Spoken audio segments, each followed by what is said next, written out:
فسوف يعلمون. Assalamualaikum warahmatullahi wabarakatuh. Alhamdulillahirabbil alamin wa bihi nasta'inu ala umuri dunya waddin. Wassalatu wassalamu ala asyrofil anbiya'i wal mursalin sayyidina Muhammadin wa ala alihi wa sahbihi wa man da'a bida'watihi ila yaumiddin. Rabbi shrah li sadri wa yassir li amri wahlul 'uqdatam min lisani yafqahu qawli. Allahumma shalli ala Muhammad wa ala alihi wa sahbihi ajma'in. Ikhwatal iman yang insyaallah dirahmati Allah Subhanahu wa taala. Di bulan Ramadan ini ada amalan yang mana jika atau kita melaksanakan amalan tersebut, kita akan mendapatkan keberkahan dari Allah Subhanahu wa taala. Sebagaimana Nabi Muhammad SAW bersabda di hadis muttafaqun alaih dari Anas bin Malik, beliau Nabi Muhammad SAW bersabda, tasahharu fa inna fis sahur barokah. Makan sahurlah kalian karena dimakan sahur itu ada keberkahan di dalamnya. Yang kita ketahui bahwa yang namanya berkah, sebagaimana ulama mendefinisikan, berkah itu ziyadatul khair, bertambahnya kebaikan bagi kita, dan kebaikan itu bersifat kontinu. Dan hukum makan sahur sebagaimana kata para ulama atau sepakat ulama, yaitu sunnah, tidak sampai wajib. Akan tetapi sunnah lebih kita utamakan,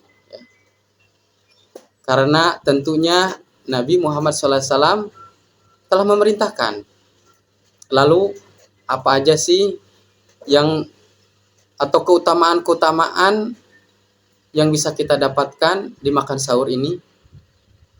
Yang pertama, ketika kita makan sahur, maka kita mengikuti sunnah Nabi Muhammad SAW sebagaimana yang disabdakan tadi.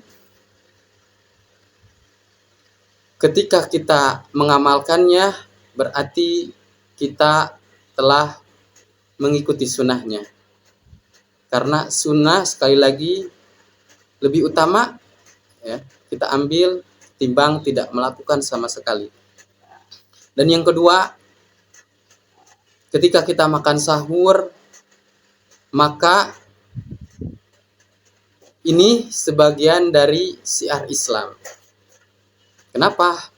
Karena yang membedakan antara puasa kita dan puasa ahli kitab yaitu makan sahur. Tentunya ahli kitab ini di sini Yahudi dan Nasrani. Sebagaimana Nabi Muhammad SAW bersabda di Sahih Muslim, faslu ma baina siyamina wasyami ahlu kitab akal tusahar. Yang membedakan antara puasa kita dengan puasa ahli kitab yaitu makan sahur. Berarti kalau kita makan sahur, inti bentuk barok kita kepada mereka, tidak loyal kepada mereka dan menyelisihi agama mereka. Dan yang ketiga, makan sahur tentunya akan lebih menguatkan jasmani kita.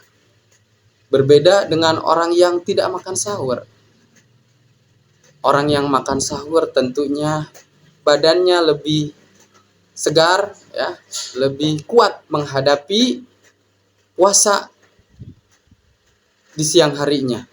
Dan mungkin aktivitasnya lebih produktif ketimbang yang tidak makan sahur.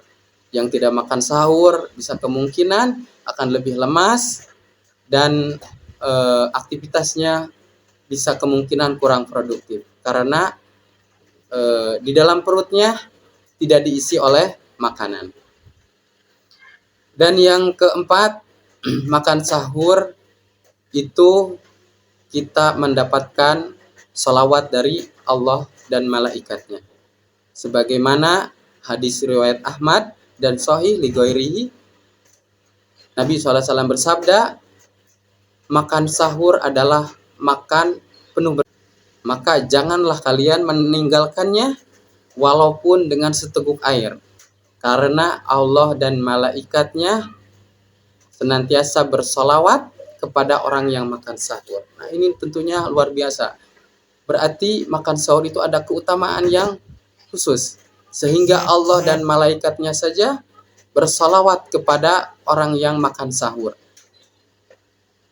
Dan yang kelima, makan sahur ini kalau kita berdoa di waktu sahur, maka hajat kita lebih dijabah oleh Allah Subhanahu wa taala atau doa kita akan dikabulkan oleh Allah Subhanahu wa taala.